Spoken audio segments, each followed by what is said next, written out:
Fry never wrestled. I keep thinking. Don Fry never wrestled? Didn't he do something in Japan? Not with us. So No. Not with us. Japan's got a whole different scene, huh? Yeah.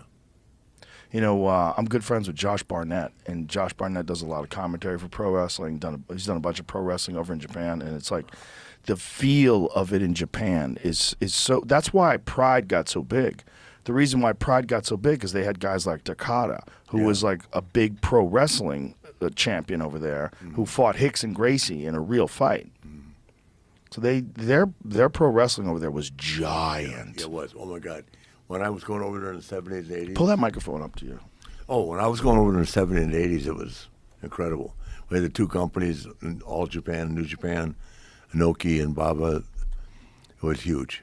And Brody and Hanson were making, if I'm not mistaken, in the 80s, were making like 15 to 20, maybe 25,000 a week a piece. Wow. And going over there 30 weeks a year. Wow. 30 weeks a year. What's it like partying in Japan? Partying with the Yakuza? Roppongi, man. Unbelievable. What's it like? Oh, Joe. Tell me. Talk to me. Can you sing karaoke? What was your go-to song? What would you sing over in Japan? I didn't sing. I just went in there and talked to the girls. Wow. No suspicious minds in the jukebox? No karaoke, just the women serving the drinks. So it's $100 American for a beer. You're in the right place. Is it really? Almost. Hell, it's $25 for a Diet Coke in Tokyo. Wow. Yeah, the bars over there are expensive. That's why you got to find the sponsors. Being a world champion, I always had someone that wanted to take me out. And then there's Shinjuku, where all the bathhouses are. That's a whole different story, too. What's that like? That's like walking the red carpet and getting a bath. With all kinds of candles around you, liquor, and beautiful Japanese women. Did you ever have a night or a week or a month or something? They used to say to me, Flair-san, you want Korean barbecue or Shinjuku? Shinjuku, please. Can I bring friends?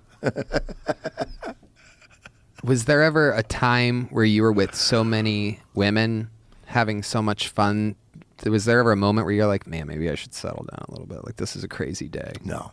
There was not even a half a millisecond there. There was not, I can't wasted time. Having that experience, only when my ATM card ran out.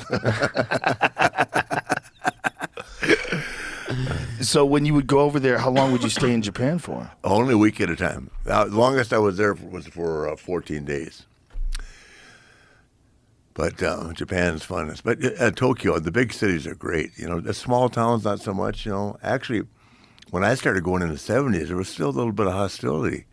Oh, towards Americans? In the small towns, for sure. And they wouldn't even let you in the restaurants at night. So, I mean, all that's gone now, but that's a lot went down between us and them. Yeah, a little bit. Yeah. A few things happened. Mm-hmm. Yeah.